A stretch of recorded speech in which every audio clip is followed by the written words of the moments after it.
Thank you for downloading this Council on Foreign Relations video. CFR is an independent national membership organization and nonpartisan research center. For more information, please visit us online at cfr.org. Okay. Good evening and welcome to today's Council on Foreign Relations History Maker series. On behalf of the Council, I would like to thank Richard Plepler and Home Box Office for their generous support of this series. The History Maker series focuses on the contributions made by a prominent individual at a critical juncture in U.S. foreign policy or international relations.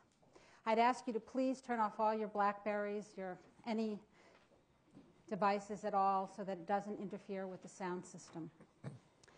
I'll also remind you that this event is on the record. CFR members around the country and the world are participating in this meeting via a password-protected teleconference. Our guest this evening, as you all know, is one of the most distinguished and colorful military leaders of his generation. Admiral William Fox Fallon retired last year after 41 years in the Navy.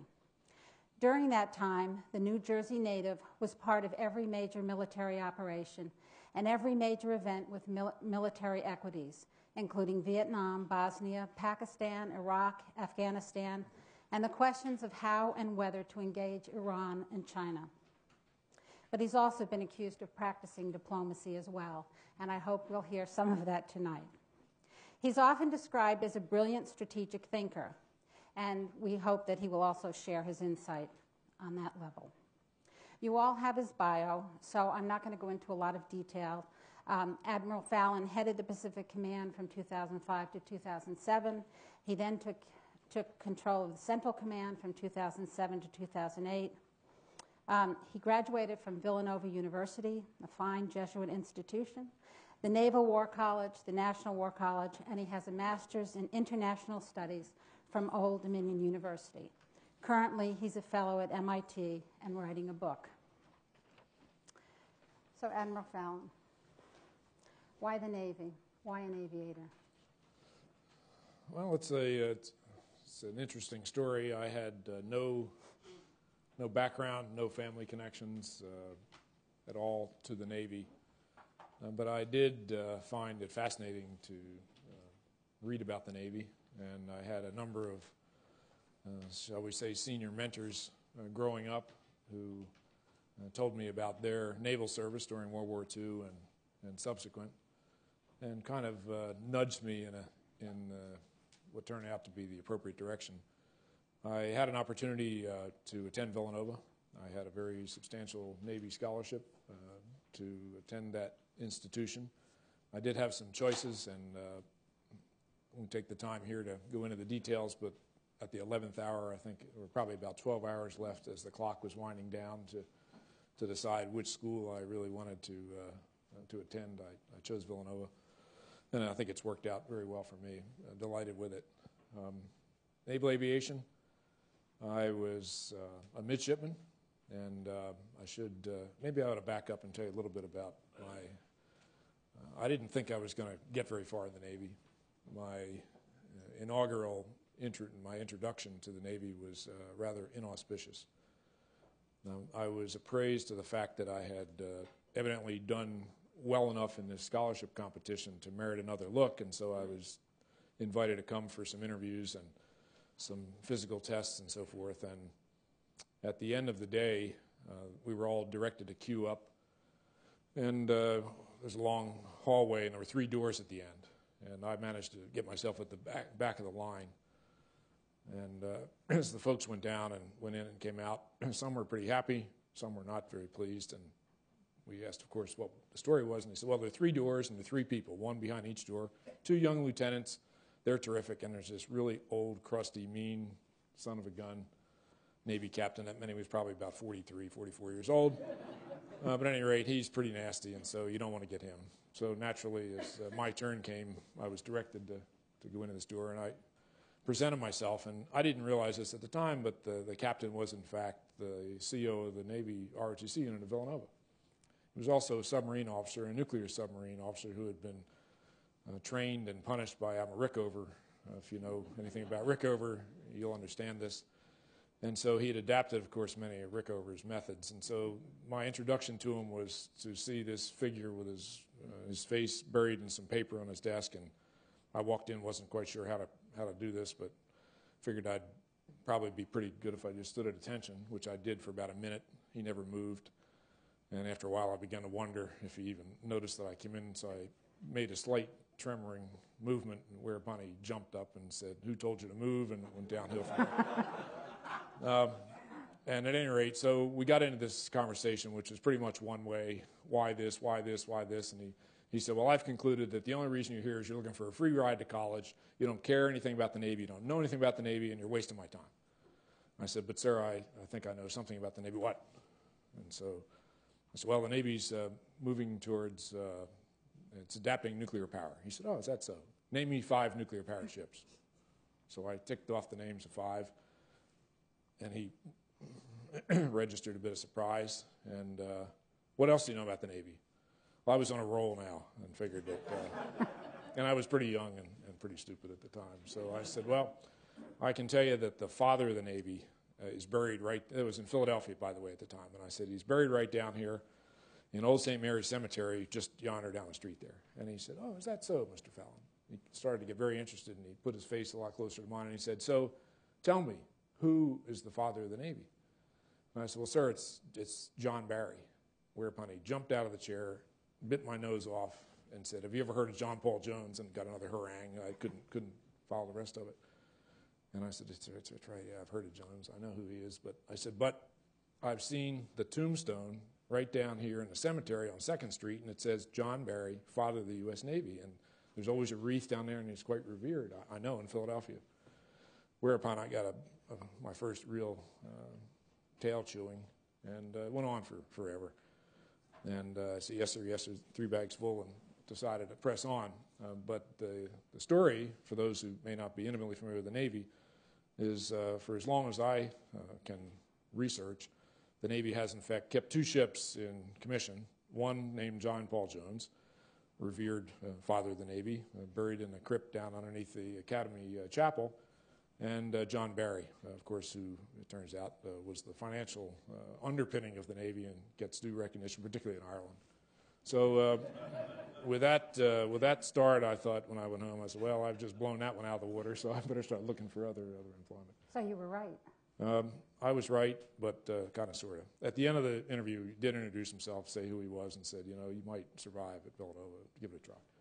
So aviation, I loved airplanes. I went out on a midshipman cruise, and I was introduced to a beautiful airplane, the A-5 Vigilante. As soon as I saw it, I went, wow, actually make things this pretty? And I'd already had a dose of rolling around on a cruiser in the North Atlantic during a big storm. My stomach didn't like that a whole lot. I spent a summer with the Marines and thought eating dirt was okay, but there might be other occupations that would be a little more fun. So it was kind of a no-brainer when I got to aviation. And what was your most memorable mission as an aviation? As an Navy, yeah. Probably can't talk about many of those because they were too much fun and probably gets people in trouble.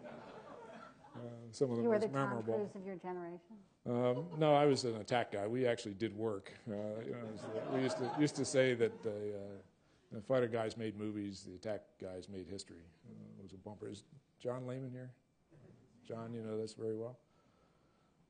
At any rate, it was really an interesting career. Had a lot of time in a lot of places.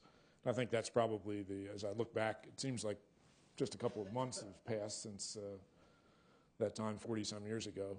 A fair amount of time in the cockpit and lots of things in many places of the world. And I say there are dozens of memories of those times. Probably the most significant for me are those in which our people excelled.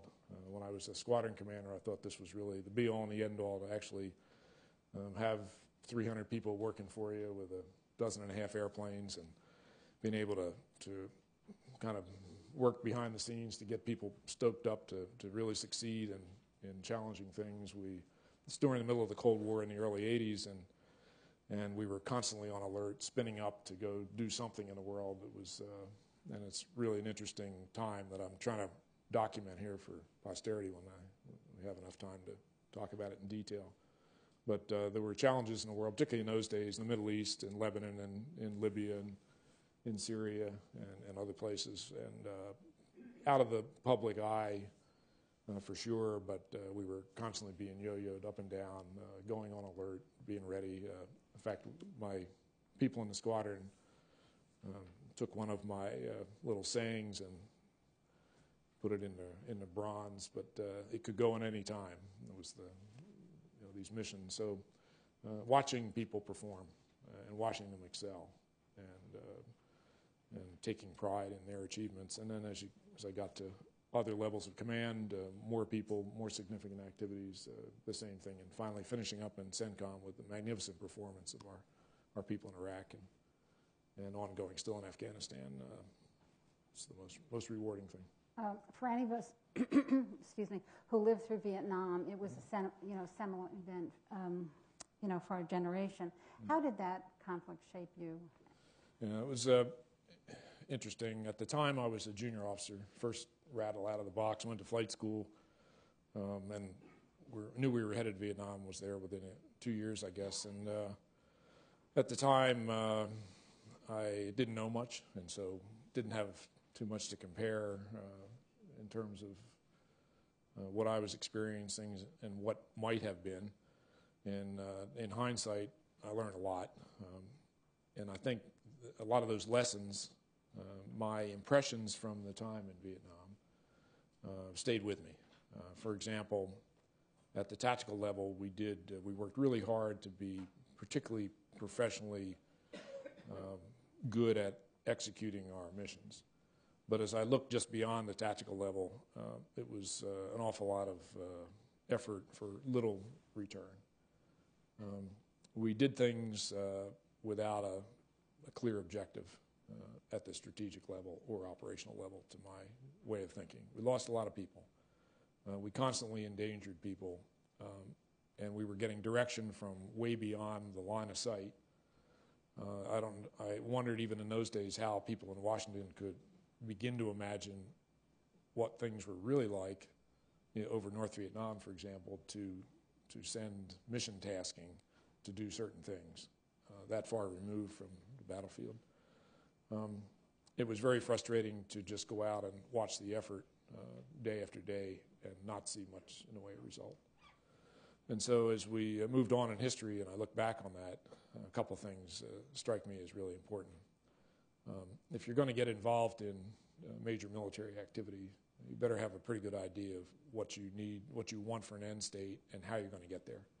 And taking the time to think through these things before you get too deeply into them, I think is really critical. The other, just fact of life, there's nothing new here. It's been documented all through history that once the shooting starts, you're never quite sure how this is going to end up.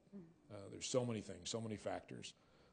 And every time that, for example, on our side, we would make a move or play a card, of course, the other side has an opportunity to play another card back, and trying to predict what those moves are going to be in reaction to things you do and vice versa, very challenging.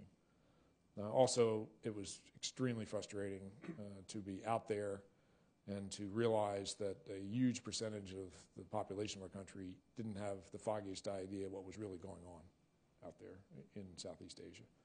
And probably the ultimate example of that was in the Christmas of 1969.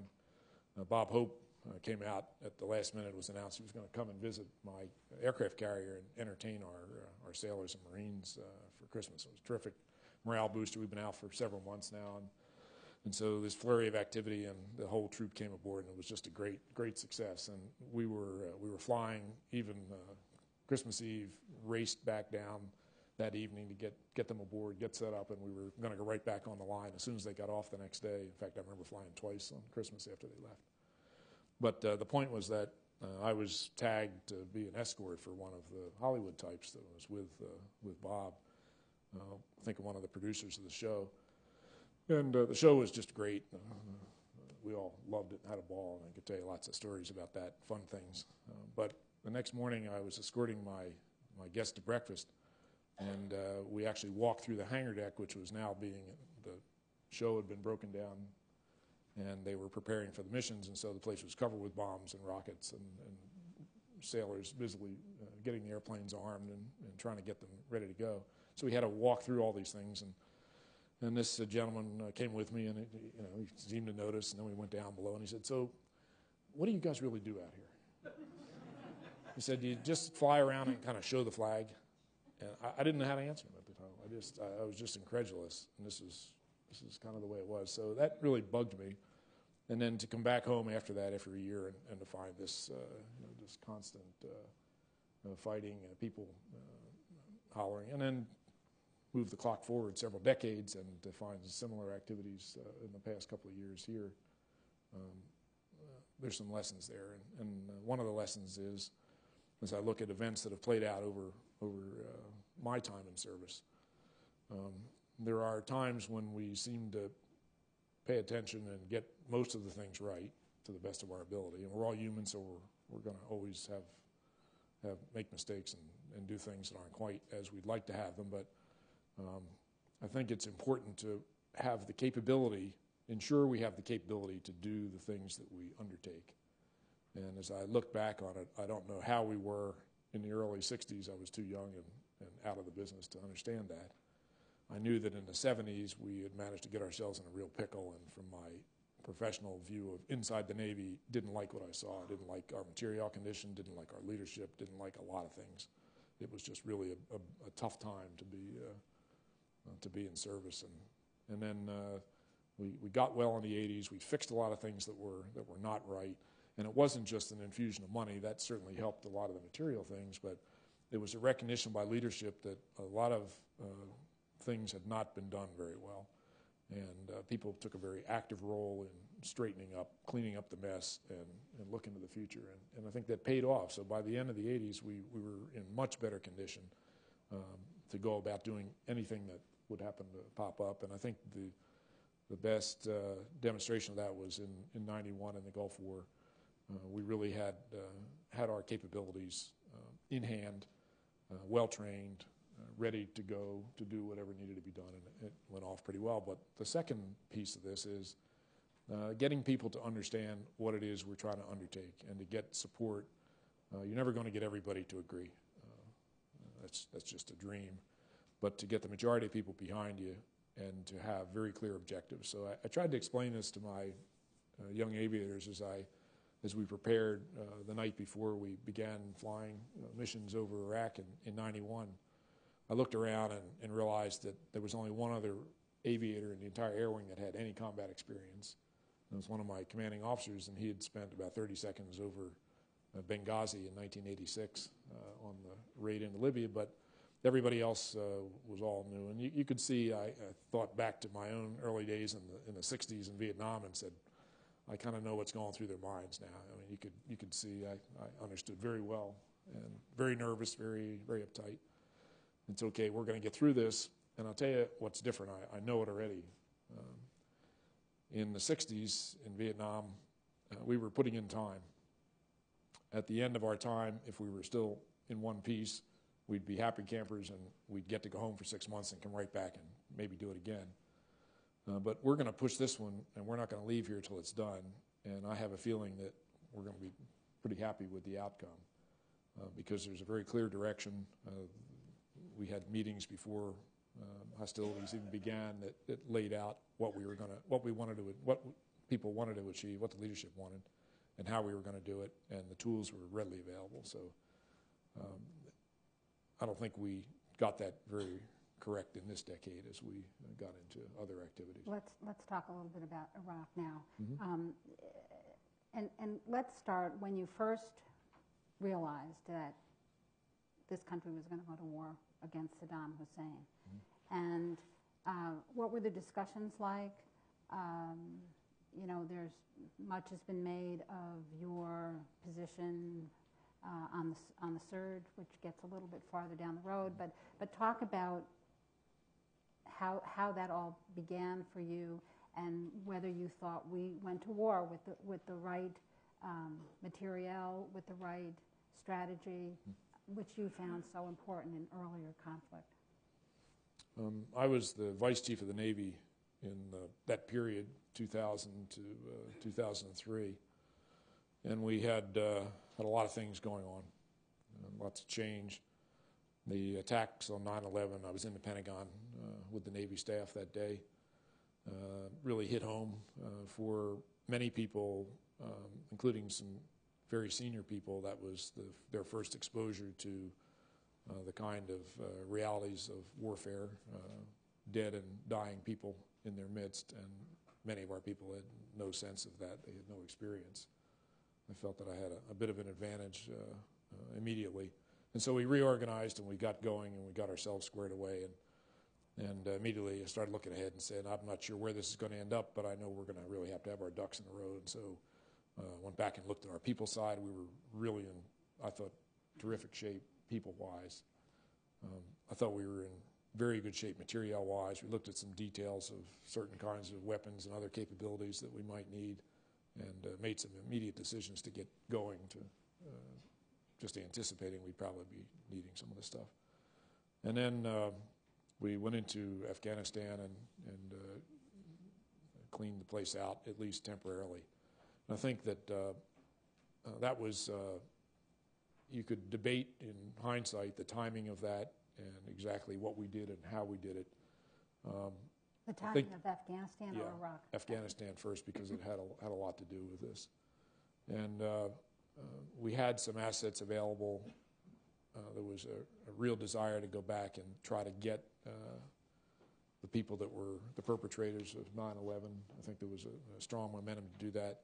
So you make decisions. And I think one of the things that often the media, maybe in an effort to help or try to make things clear, looks for simple solutions, looks for sound bites and things that'll just explain, well, this and this, so therefore it's this. In every one of these endeavors, things are always much more complex than they appear. But at any rate, decision was made to go in and go after the Taliban, and particularly to try to get al-Qaeda. At the end of the day, we didn't clean out al-Qaeda. We forced them out of Afghanistan, got rid of the Taliban, and gave that country a running start on things. But then having this, the problem of the perpetrators of 9/11 still at large, still being pretty defiant and issuing all kinds of things, a clear aggravation, and that sense of needing to finish this, to get these guys to try to get rid of this problem and to make amends for what happened. Because the thought was that as this thing spreads and then as other bombings occurred around the world, it was clear that this was not going to be something that was just easy to fix, and we're going to have to. So Iraq, Saddam had been a thorn in our side for a long time. At the end of the Gulf War, my sense was I thought we were in better shape operationally than it turns out we were. I thought that we had pretty much taken care of his army in the south. It turned out to be not true, that enough of them escaped, that he kept enough power, a power base in the country, and then he perpetrated more bad things on the people. So that was just a continuing aggravation. We had spent a decade of tremendous amount of effort, countless billions of dollars in these Northern Watch, Southern Watch operations, trying to confine them to various sanctions and other things. None of this appeared to be working very well. And then to have intelligence bits come in and indicate that Saddam was aligning with al-Qaeda or facilitating them or whatever. This was stuff that was pretty disconcerting. And I'll tell you, from my viewpoint, I saw these reports, and we asked a lot of questions. What do we know? What do we think? And we got an awful lot of feedback from the intelligence community that these things are adding up, and in fact, there's a nexus here of these characters in Iraq. And oh, by the way, with all the pushback on the UN sanctions, not the sanctions, but the inspections and the obvious lying and deceit that was going on, there was a sense that there's probably more going on here than we can see, and just this kind of churn that more and more building up. I looked at the evidence that was in front of me, and I said, it's not just clearly one way, but it sure looked like enough to that we probably ought to go do something about it. You can debate doing it this way, that way, other ways. But I think that I'll just speak for myself. As I looked at the documentation that I was presented, it seemed to me that there was probably enough evidence there that indicated that Saddam was a part of this, that he was in cahoots with al-Qaeda at the time, and that they were trying to do something with either nuclear or biological weapons. What would you do differently now, in hindsight? You can second guess this thing all day long. You could maybe an event some months before where it looked like there was evidence of a particular set of activity, and I don't want to get into all the details of it because the sources, but it seemed to me that, okay, this is the best evidence I've seen. Why don't we go try this one right now? Let's go find out one way or the other. And you could strike this particular activity. You could send people in there. There's risk here in every one of these. There was not a great desire to put people at risk at that time, and so we didn't do it. But later on, we put a lot more people into the country. So as the decision, or as people prepared for this decision, it seemed to me that we could do the military business of getting rid of Saddam relatively easily, and that was borne out, although a little more difficult than some people thought. The big question was going to be, then what? What's going to happen, and how do we deal with this? And that was, in hindsight, clearly the biggest error, was not accounting for that. And there were some people that said, if you do this the traditional way, it requires a lot of manpower. And but to give a fair airing to all the things that were going on, there were other factors that were in play here. One was a strong push to try to transform, which was the famous word at the time, to transform the military to be more adept and more agile and more have an ability to respond more quickly to the kinds of things that we were beginning to face in the first decade of this century. And this was not a small task, because the services were still pretty much organized the way they had been since the end of World War II. And that was to fight major wars, and the units, the equipment, and so forth, still pretty heavy, pretty ponderous. And so Secretary Rumsfeld at the time was keenly into this and was pushing very hard to get them to change, the Army in particular. And it was very clear to me that change was needed, and we needed change in our Navy, and we worked on that pretty hard. We certainly reduced manpower, but the signal event for me that I recall was, as the planning got underway in 2002, 2003, there was an entire Army division, the 4th Infantry Division, that was supposed to, in the plan, land troops in Turkey and come through the north and be an anvil, if you would, to push up from the south. And we couldn't get it done in the political realm. But the sticking point for me was we had 42 ships at sea carrying the equipment for this one division, 42 full shiploads, and that didn't count the people. They were going to come by air. And I thought to myself, okay, I get it now. This isn't really appropriate to the kinds of tasks that we're likely to face. And so the Army was slow to pick this up. They've now made a lot of changes. But this pressure to change, and then have the plan that was submitted were pretty much in the old style, I think were one of the reasons why the Secretary was not very keen on this and did a lot of pushback about numbers, and decided that he was going to be the fellow that authorized each individual deployment, which, if I'll fast forward to when I finally got to CENTCOM in 2007, this process where every single person that went to Iraq had to be personally approved by the Secretary, whether the increment was a couple of people or a whole division, or by those times a brigade of about 4,000, 3,500, 4,000 people. Each one of these deployments had to go through a process to get chopped up through the chain of command. Incredible amount of time, effort. And I found by that time, by 2007, most of the bureaucracy was consumed with this process of getting all these approvals. Wait a minute, we have a war going on. Who's focusing on the operational side of this? I asked.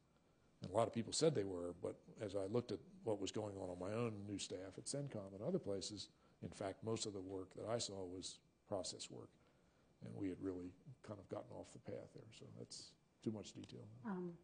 Well, you're very fascinating, and there are lots of different questions we can ask about Iraq. I'm going to ask you about Iran, and then I'll turn to the audience. When you resigned, your resignation came after a very controversial article in Esquire, and there was talk that you had been forced out, that you were seen as being in conflict with the president. Would you talk a little bit about that, and were perceptions perhaps exaggerated? Sure, there's always a fair amount of that, and with most stories, there's some fact and some fiction. And also talk about what your concerns are with Iran and the way it was being approached.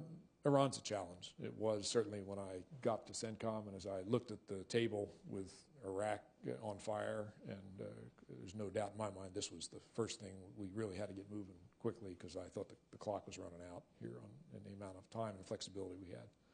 And then Afghanistan right next door, which had begun to, thought we were down to low embers, and that was starting to blow back up again. And so we had to deal with these things.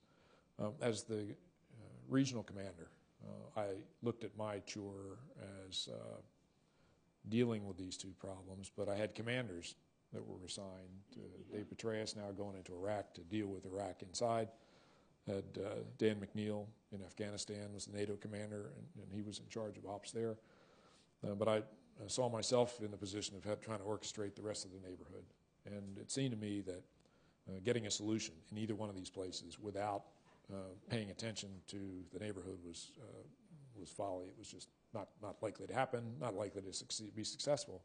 And I saw a lot of problems around the vicinity. For example, in Iraq, you had two states, Syria and Iran, that were both aiding and abetting the trouble. They were throwing gasoline on the fire, doing everything, particularly in the case of Iran, to instigate trouble and to really make our lives very, very difficult, literally, in the country. And then we had the rest of the Middle East, which had decided it didn't like at all the way Iraq had gone. Each of the leaders, as I went around on my first visit to them, issued a lecture to me and told me how screwed up we were and all these mistakes were made, and yes sir, I got it, but we're here, and now we need to get out of this hole, and we need your help, and we can't do it alone. We've got to, why didn't you ask before? I told, got it. But the issue was that all the Sunni countries in the Gulf, just about, and without exception, had fears, anxieties, and bad things to say about the issues. They were fearful of Iran, wanted something done about it, but as soon as I said, well, what do you recommend? It was, we don't know, but don't attack them. Oh, that's very interesting. What do you have in mind? Don't really have any answers, but that's what you're here for, Fallon. You figure this out. Back to Iraq, we don't like Maliki. We don't like this idea of the Shia taking over the place, and so this is really bad, and just, we're not going to help. Well, if you don't help, this place will get even worse than it is, and we need you to support them. So it took me a while to work with these countries to try to come along. But to just ignore Syria and Iran seemed to me to be just not the smartest thing to do. So I was not shy about offering opinions. And the way this thing works, again, the media will portray this thing as well. It's a fight. It's black or white. It's fight, throw flowers, and go to war, go peace. That's not the way things really are. There are constant discussions. There are all kinds of nuances. There are issues. There are people that are working agendas here, there, and everywhere. And so these discussions were ongoing. I said some things that I thought made it very clear that my position was we don't need another a war. We have two ongoing. And what I meant that is there was an awful lot of media hype, if you look back in 2007, about another war in Iran. And everything that happened, it was, okay, well, they're setting the table. First of all, when I was announced to be the CENTCOM commander, Fallon, what are they doing? What are they thinking about? Sending him out there. What's he know about this stuff? He's a sailor, first of all. Then somebody said, aha, I've got it. I looked at his background. This guy's an attack guy. He loves to blow stuff up. He's got experience. That's what they got him for. So then it was this, the story went around. The only reason that he's out there is because he's going to be the next instigator. So what are you thinking about? But anyway, it was a good story. Some people lapped it up. Do you think it was just the media that was building this up? No, no, there are other people. Reality of life is everybody has an opinion. We used to have a little joke in our family that my mother-in-law, who's not shy at all, from New York, she had a lot of opinions, and she used to, when we'd kind of look sometimes, she'd say, "I'm entitled to my opinion." "Yes, Mom, you are." But we're not sure who wants to hear about it. But anyway, she's a dear lady that's passed on now, but very strong-willed. But people have opinions, and there are people who feel very strongly that some people felt we shouldn't even go near Iran, that we ought to just continue this isolation, and the best thing is just ignore them, and either they'll go away or they'll implode or something. And other people said, no, you ought to embrace them, forget all that, and And in between, you have these other courses of action. So there are people who are advocating positions, and there are people who talk constantly in Washington. They'll drip a little bit of information out, and somebody will take note of it. There are people who are in policy positions, people who are out of policy positions, but anxious to write and talk about their particular things. And these things were constantly being put out. So I could go back and look at 25 or 30 things that were written or said that advocated, do this, don't do that. Go do that, don't do this. And my sense was the majority of these things were moving towards we ought to have some, or there's a fear that there's going to be another shoot 'em up here. Didn't seem to me to be the appropriate course of action. So tamp it down. Stop talking about that. Let's talk about focusing on getting these two problems solved. And then in the long term, we're going to have to deal with Iran after 3 decades. While you were CENTCOM commander, did you ever, how close do you think Israel came to taking its own action against Iran? Now, I have no idea, but a lot of this also is very simplistic and off the mark in this discussion, as if you're going to do, okay, well, let's take military action. Very interesting. I think I know a little bit about this. What do you propose? Well, we'll just have a strike and blow it all up. That's very interesting. And just how do you propose to do this? And do you have any idea what it might take? Do you have any idea what targets? Well, of course, we have all this intelligence, and we'll figure this out. We had a lot of intelligence about Iraq, too. Would you like to go walk that dog back? And so very sweeping, simplistic proposals. Just take care of this problem. Back in the 80s, I think it was 81, Israel did a strike, single strike against a single reactor in Iraq. That is not the situation in Iran. Certainly wasn't back in 2006, 2007. And all of this talk, I thought, was, again, just really distracting people from the business at hand. We had to fix Iraq, get it done. We had to fix Afghanistan. And in the meanwhile, we had to figure out how we were going to approach the problem in Iran. It's a big country. There's influence. There are lots of ramifications. And so we need to take a measured approach to this rather than just talk about having another war. All right. I invite you all. Sir? Thank you. I'm Alan Hyman from Columbia Presbyterian. Congratulations to your naval colleagues for their amazing achievement of the last few days in the Indian Ocean. I think it's the first time since 1804 that naval ships have been engaged with pirates. Is this a little footnote, or do you think this is the beginning of a major new problem for our country? I erred in my moderator's duties in not asking you to try to focus your question on past events. Well, it's history. All right, I'll tell you what. Let me answer that one, and we'll try to abide by the rules. There's nothing new here, and it's not the start of any huge new thing. We've had pirate problems all through recorded history. We've had to deal with them since the earliest days of our country. At the end of the day, you've got to deal with them in a certain, I think, very aggressive manner. It doesn't mean you start another war, because these pirates are not a nation state of any kind. These are thugs and criminals that are able to go about their business because they happen to be occupying a place that has no government that functions, and in these kinds of environments, lawlessness occurs. So you can wish it to go away, you can play with it, you can kind of deal with it, and you can have all kinds of things that are not likely to be effective. Sooner or later, you're going to have to go to the heart of the problem and get rid of the pirates. And sooner or later, I suspect we'll probably end up doing that, because this event will solve the immediate challenge, but didn't fix the problem. Somebody else? Sir? I think it's a historical question. My name is Roland Paul. I'm a lawyer. Admiral, I think it was under your watch that we came to the conclusion that President Musharraf had to go. And I had the assumption from the public media he was our fellow, our ally, but he just couldn't quite hack it. But subsequent to that, I became to think I heard that he really was playing two sides against the middle or something. But maybe you can enlighten us as to, I assume it wasn't just because we love democracy for Pakistan. I don't know. Yeah, I'll make there's another assumption that seems to come in and out of vogue, and that is that we decide we don't like somebody, so we're going to get rid of them.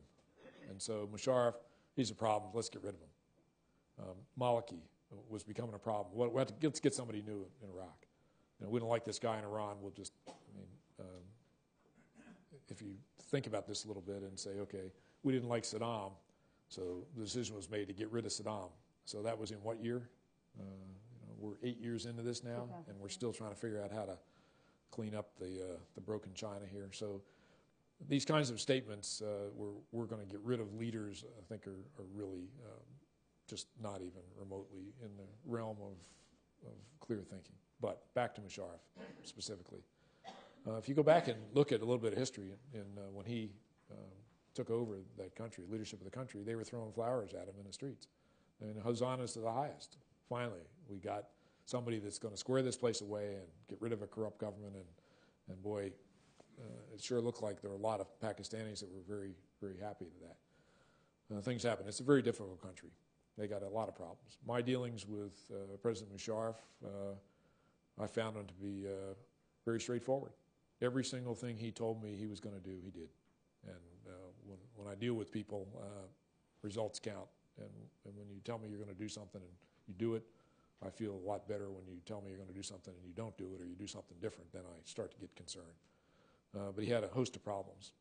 I'm not going to attempt to go back and justify all the things he's done or didn't do, but it's a complex country. And to have an appreciation for it, I think it's worthwhile to understand a little bit of history, as with most of these places, that the country inherited a lot of problems from its past. The Brits left in place a number of things that, when they left at the end of the colonial area that have never been cleaned up.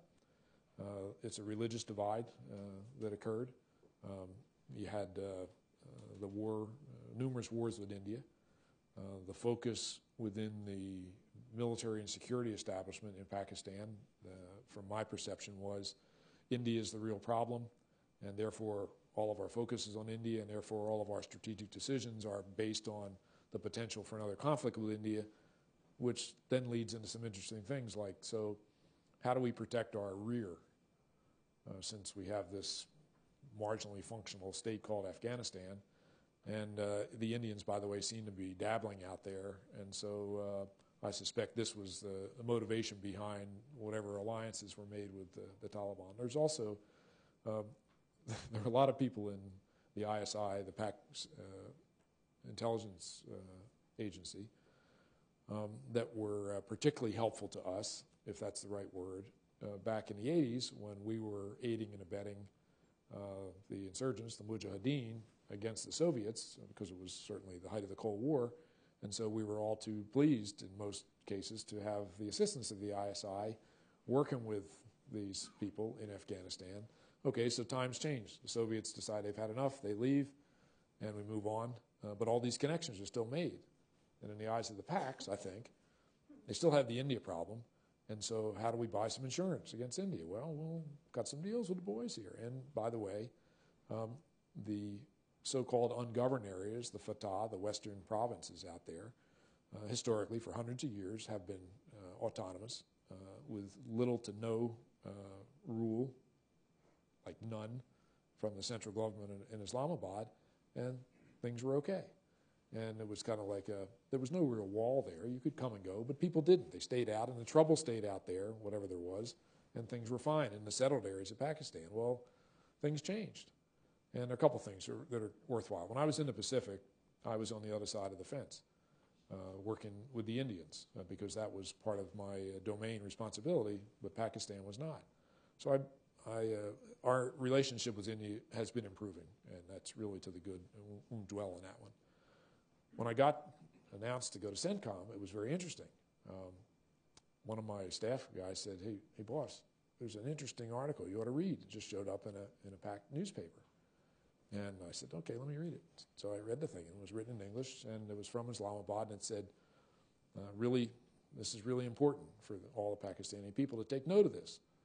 Recently, Admiral Fallon, who was the Pacific commander, was invited by the Indians to go to Indian-occupied Kashmir for a very interesting visit. Nobody had ever done this before, but Fallon's the first guy, and the Indians took him up and showed him whatever they showed him up here along the border. And this guy said, I don't know exactly what went on, but what we think went on was Fallon was out there to advise the Indians on how they might, in the wake of reduced violence in Kashmir, reduce their troop structure, which was about 1 million men, and thereby facilitate some further on actions. Now he's coming to CENTCOM, and speculation is he's now going to go advise the PAC Army on how they can reduce tension. And very, very interesting. I said, hey, if this comes true, I'll be a happy camper. But back to Pakistan. The focus for the PAC military is on the potential for war with India, and it's a single-minded focus. So their entire army is geared to the east, and you can look at every measure indicates that. So now things change in 2006, 2007, and this so-called insurgency or whatever flows into the so-called populated areas or the settled areas. And now Musharraf's got a full-scale insurgency on his hands. I think the Red Mosque thing, in hindsight, he didn't do too well on that one. I think just festered for months and months and months, and people got agitated. Then these other political, domestic things, his deal with the Chief Justice, with Chaudhry, went on, and without giving away confidences, we talked about that specific issue one-on-one a couple times, and he was really, Musharraf was very uptight about this issue. He didn't like what the Chief Justice was doing. He thought it was really unhelpful to the country. But in the big picture, I felt some things that gave me some confidence. One, Musharraf, in my opinion, got the picture on India. He didn't, I think, see this as a threat. He didn't really think there was going to be a war, and he knew that he needed to change the focus of the country to get away from the conflict with India and focus on some of its internal problems. He recognized they had all kinds of issues, economic issues. He was very proud of the fact that during his term, significant progress had been made in the economic side, and the people had more confidence in the economy, and he thought that if he had enough time, he could build this economic activity into something that would be better for people. Didn't work out that way, too many political problems. But he recognized that things they had done in the Fatah were not helpful. The deal that they cut back in 2005, I think, late 2005, with some of the insurgents, that was a failure. And he said, he admitted defeat. He said, we got fished. Didn't work. We got to do something different. So he had in mind a plan to do this, but then events spiraled out of control when Benazir Bhutto went back, and that assassination, again, that was perpetrated, looks by all the evidence, by the same characters that are leading the charge against us in Afghanistan. And so this AFPAC issue, as it's now called, conveniently, is exactly the right way to look at this. This isn't two countries. This is one problem that straddles the borders. There are tendrils that go into both places, and we're going to have to take it if we think we can help solve this thing, which we're not going to be able to do on our own, but we're going to have some help. We'll have to look at both sides of the border and work very closely with people. Too much. We're going to take a question now from one of our national members, Charles Cogan at the Kennedy School of Government. Can you discuss your relationship with General Petraeus, which is laid out by Tom Ricks in his book on the surge in Iraq titled The Gamble? Well, I wouldn't put too much stock in that particular book. Without being snooty or snotty, if you read the book, if somebody's read it, you'll see that even Ricks admits that I wouldn't talk to him about it for reasons that I feel very strongly about. So you can take it for what it's worth. And some of what he has in there, I believe, is accurate. A lot of it is not. And it's secondhand. It's hearsay. It's from other people telling him something and his own conjecture. And some of it is right and some of it is wrong. All right, so My relationship with Dave Petraeus? Dave was my subordinate commander. He was in charge of operations in Iraq. Very competent, very professional. He had a very difficult chore, and he had to figure out what to do with these surge resources that were made available. And he and his team came up with a very good operational plan, which I supported, and they went about doing that. My job was different than Dave Petraeus's. I had to consider what he was doing. I had to consider what was going on in Afghanistan, what we might have to do in other areas, all these other minor issues like pirates and the problems in Sudan and in Somalia and in Ethiopia and every other of the 29 countries, Central Asia. And so having the resources and focus to do all these things was my job and not his. He would, as I would have expected if I were in that position, wanted to have every possible resource devoted to his task at hand. I'd probably done the same thing. I was not in a position to give him everything that he wanted to have, and that probably was some irritant, I suspect, particularly some of his staff guys, maybe to Dave too, but we in fact talked constantly, literally every day, sometimes several times a day. Dave proposed some plans as the commander with responsibilities for this region.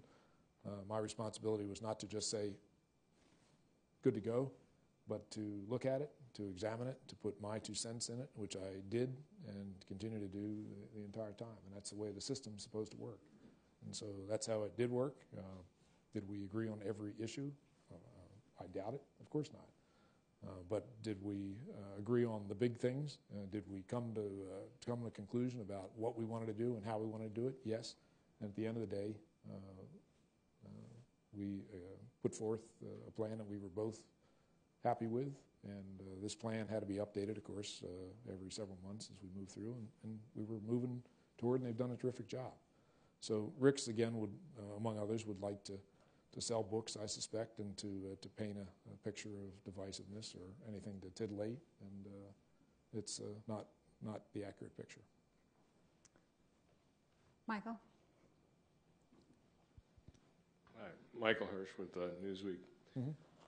Admiral, in the interest of continuing to correct the record, back on Iran, there remains their perception that Secretary Gates and you had to quite actively talk down the Israelis from taking military action of some kind against Iran to the point of denying overflight rights or IFF, identify offender foe codes, things like that. Can you address that? Yeah, I can tell you categorically that no one ever came to me and asked me for any of these permissions or even raised the issue. And so this is all more of the speculation that goes on continuously. As part of the national decision-making, the senior leadership will ask.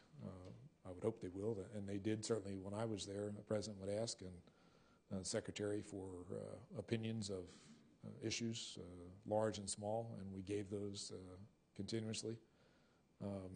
I think that, again, this is a little bit of fiction that was orchestrated for entertainment value. If nothing, that's too snotty. But you know, people, again, to try to make a distinction or put a line where things aren't exactly black and white. All of this business is very very complex and very fuzzy. So I don't think that that's an accurate picture at all. And you know, you constantly plan. If you're a military person with responsibility for a large part of the world, we have many plans. It's prudent to plan. It's really useful to put the staffs through the process of thinking through potential occurrences. And to not do that would be pretty short-sighted and not what we ought to be being paid to do. So you try to push people to think about different scenarios. And of course, some of these get very interesting. And occasionally people talk, particularly close to the Beltway in Washington.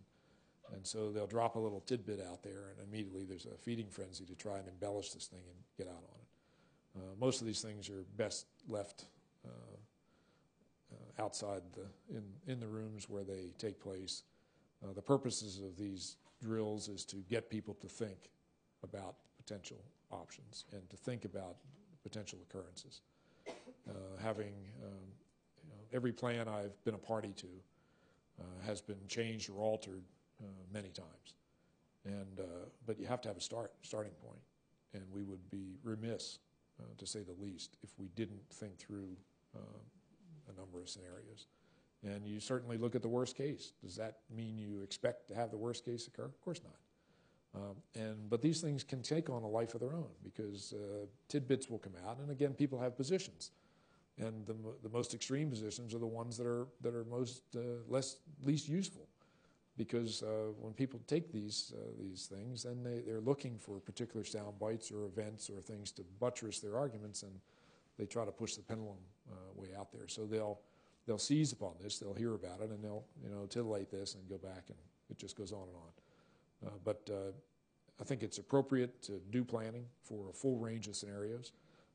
You don't mean to scare people, you don't want to get people excited, but I think you'd be very pleased to have our professional people in the military and the intelligence agencies collaborating together to look and try and work through scenarios. And there have been some examples while I was the CENTCOM commander, some in Iraq, some in Afghanistan, some in countries that are outside of that, where we had some very, very good work that was done, and people thought through things, and they were able to give myself, give the secretary, give the president some really good ideas about what might have to be done in certain scenarios. So, but the idea that we were giving thumbs up or thumbs down on Israeli plans is nonsense.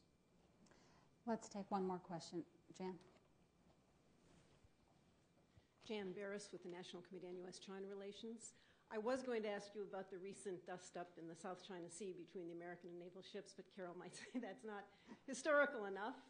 So instead, I'd be interested to hear you compare and contrast your Central Command posts and your Pacific Command in terms of dealing with the countries involved in the region. You mentioned a little bit before about different Sunni and Shia countries, but you had a lot of different personalities and countries to deal with in both areas. What were the challenges and which was most interesting? Yeah, that's really a good question.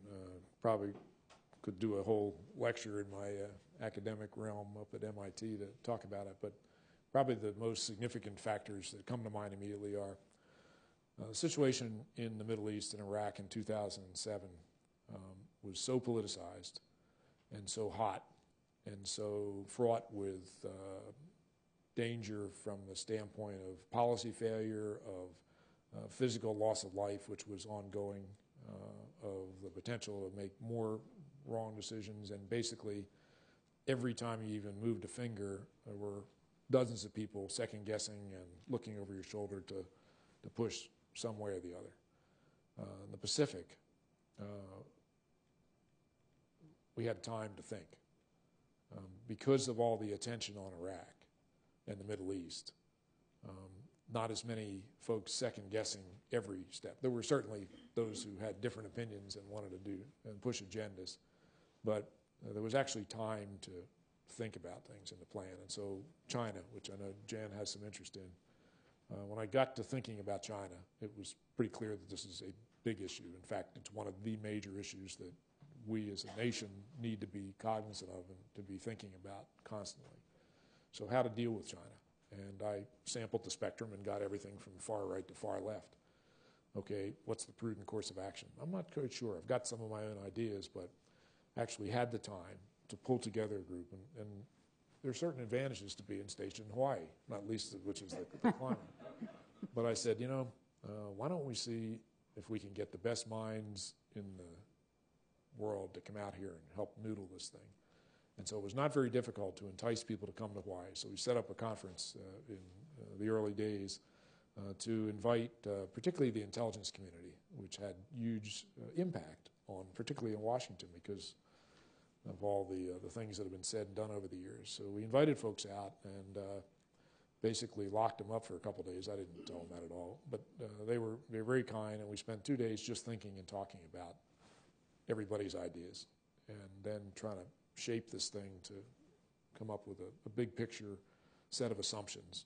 What did we really think about our relationship? Where are we in the world? What are we likely to do and why? And if we're wrong, what happens?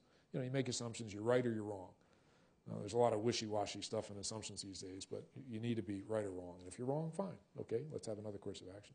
But we were able to take the time to think through this and to formulate an approach to dealing with China, for example, as well as other issues in Asia. And I felt that we had time, we had the attention of people who were very thoughtful, Jan being one of them, who knows an awful lot about this, has a lot of history, many people in the world who were very, very eager to share what they knew and learned, and we were able to, I think, come up with a pretty good baseline plan to go back and Secretary Rumsfeld, my boss at the time, I spent a fair amount of time working through this with him. Very demanding. He asked a lot of questions, challenged me on every single assumption many times, every word sometimes about this. It's okay. Forced us to think. And at the end of the day, got our act together and then went to the president and said, here's what we think. And he said, I think I agree. All right, so what are we going to do? And we were able to lay that out.